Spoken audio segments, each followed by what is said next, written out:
আসসালামু আলাইকুম বন্ধুরা, আপনারা সবাই কেমন আছেন? আশা করি ভালো আছেন। আজ আমি আপনাদের বানিয়ে দেখাবো সঠিক পরিমাপ সহ কিভাবে পাটিসাপটা পিঠা বানানো যায়।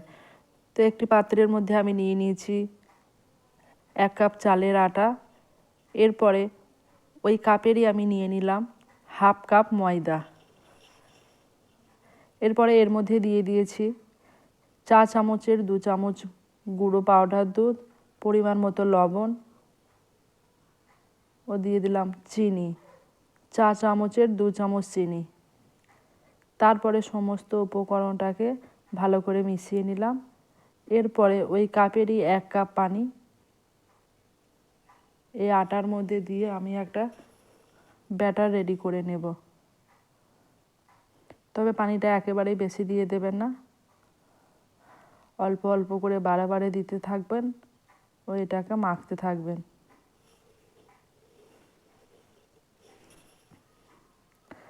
মাখার সময় এটাকে খুব ভালো করে একটু ফাটিয়ে নিতে হবে। তো এখানে আমার মনে হলো পানির পরিমাণটা আর একটু লাগবে, কম হয়েছে, সেজন্য আবারও একটু পানি দিয়ে আবারও ভালো করে এটিকে মাখিয়ে নিচ্ছি।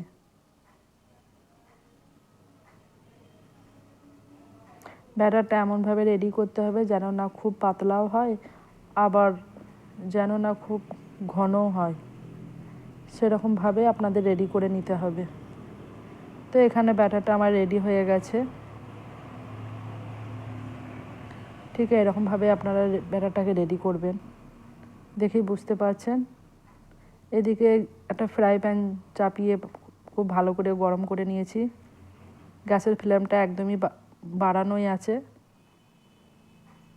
ভালো করে তেল ব্রাশ করে নিলাম। এরপরে গ্যাসের ফ্লেমটাকে আমি কমিয়ে দিলাম। তারপরে 1 চামচ ব্যাটার নিয়ে এই ফ্রাই প্যানের মধ্যে দিয়ে দিলাম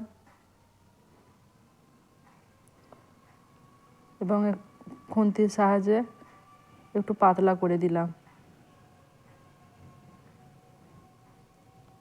পিঠাটা কিন্তু খুব একটা বেশি মোটা হলে কিন্তু খেতে ভালো লাগবে না, তাই খুন্তির সাহায্যে একটু এদিক ওদিক করে নিয়ে একটু পাতলা করে নিলাম। এরকম অবস্থায় কিন্তু গ্যাসের ফ্লেমটাকে একদম লো করে দেবেন। তবে আজকের পিঠাটা আমি বানাবো সন্দেশ দিয়ে।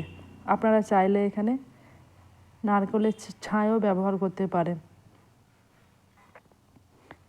এরপরে সন্দেশটাকে আমি পিঠার এক সাইড চেপে দিলাম। তারপরে খুন্তির সাহায্যে আস্তে আস্তে এটিকে ভাঁজ করে নেব।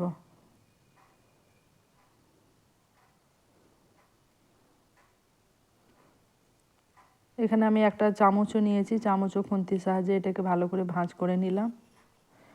তারপরে এর মধ্যে দিয়ে দেব একটু ঘি। ঘিটা দেবার পরে পিঠাটাকে একটু এপিট ওপিট করে ভেজে নেব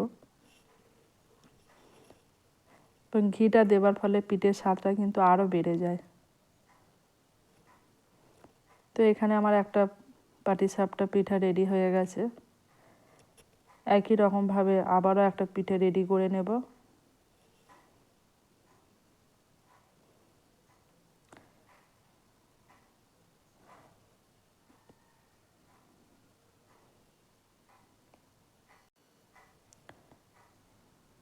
তো চামচের সাহায্যে একটু পাতলা করে নিচ্ছি পিঠাটাকে। তারপরে আবারও এক সাইড চেপে সন্দেশ দিয়ে দেব।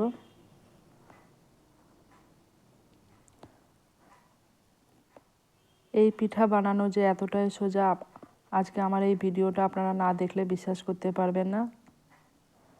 এই ভিডিওটা দেখার পরে আপনারাও অবশ্যই একবার বাড়িতে এই পিঠা বানিয়ে নেবেন এরকমভাবে। আজকে আমার এই ভিডিওটা কেমন লাগলো অবশ্যই জানাবেন এবং এরকম নিত্য নতুন ভিডিও পেতে চ্যানেলটাকে সাবস্ক্রাইব করে পাশে থাকবেন ও ভিডিওটাকে বেশি বেশি করে শেয়ার করবেন এবং লাইক কমেন্ট করতে ভুলবেন না। তো একই রকমভাবে আমার আবারও একটা পিঠে রেডি হয়ে গেছে।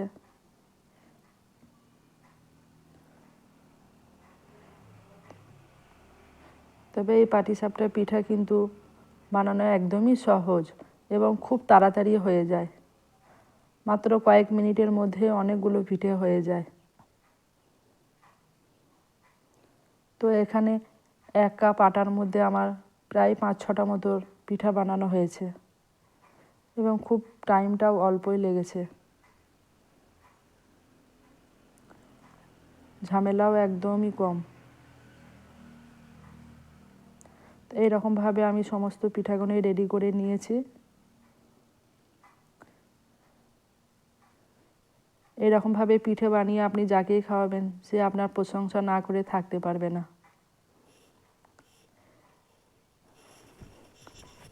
এবং এই পিঠাটাকে দীর্ঘ সময় রেখে দেবার ফলেও কিন্তু পিঠাটা শক্ত হয় না, খুব নরম তুলতুলে হয়ে থাকে। তো আজকের মতো পিঠা আমার রেডি। দেখা হবে নেক্সট ভিডিওতে। আল্লাহ হাফেজ।